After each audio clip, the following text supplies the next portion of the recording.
श्री स्वामी समर्थ।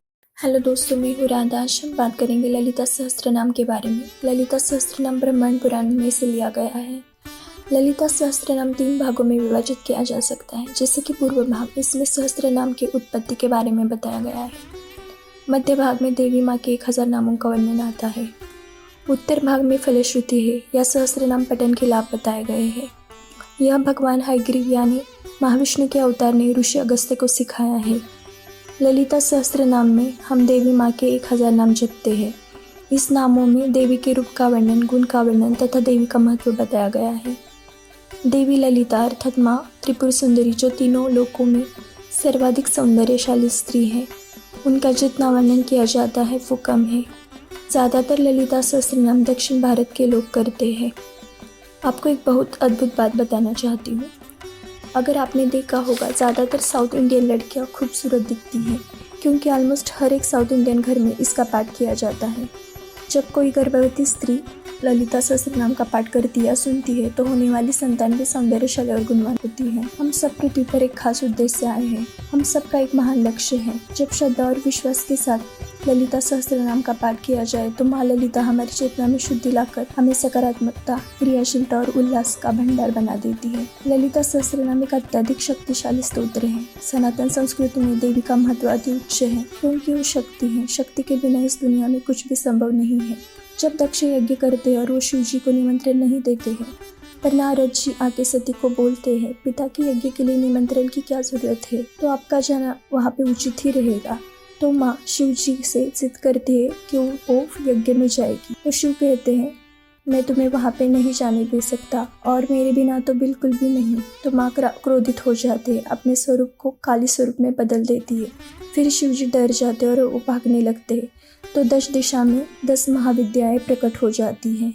फिर माँ यज्ञ में पहुँच जाती है और यज्ञ में जाकर उनको पता चलता है उनके पिता उनके पति की अवहेलना कर रहे हैं। तो फिर वो अपने शरीर को यज्ञ में आहुत कर देती है। उसके विरह में शिव एकदम ही शांत हो जाते हैं। अब पूरी प्रकृति में हलचल मच जाती है। प्रकृति का संतुलन बिगड़ जाता है। उसके बीच में तारकासुर नाम का एक असुर तपश्चर्या करके शिव जी से वरदान मांगता है कि उसका कोई वध ना कर सके, उसे कोई मार ना सके। पर शिव जी उसको कहते हैं, लेकिन केवल उनका पुत्र तारकासुर को मार सकता है। फिर तारकासुर अपने घमंड में चूर होता है और देवताओं को परेशान करना शुरू कर देता है। फिर नारद जी देवताओं को समझाते हैं, वो सती के विरह में विरक्त है।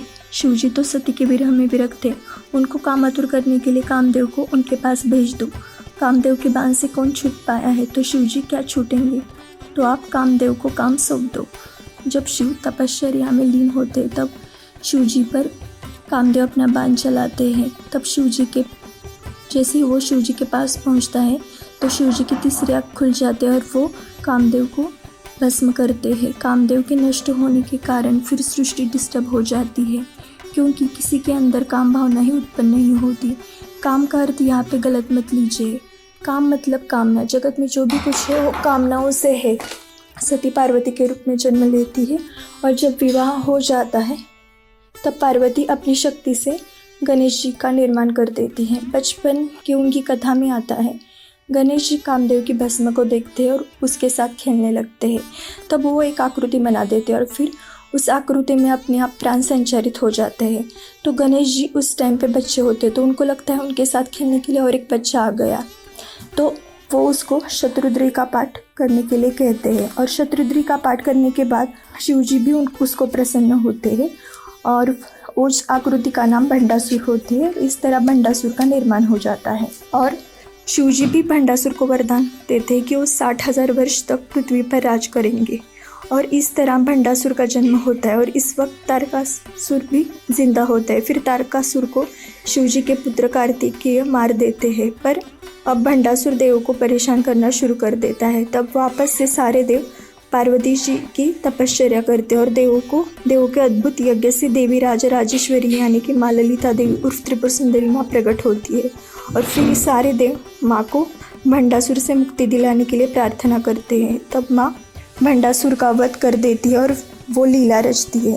श्री कृष्ण के कहने पर अर्जुन ने महाभारत के युद्ध में देवी दुर्गा की स्तुति करके उनको आह्वान किया है। शक्ति के उपासना के बिना साधक का प्रोग्रेस करना बहुत मुश्किल हो जाता है।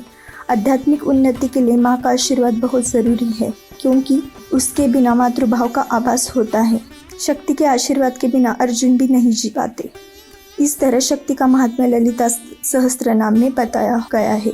उसमें उनके सौंदर्य का वर्णन है, गुणों का वर्णन है और उनके स्वरूप का वर्णन है। और इसका महत्व जितना बोलो उतना कम है, क्योंकि ये बहुत ही अत्यधिक शक्तिशाली स्तोत्र है।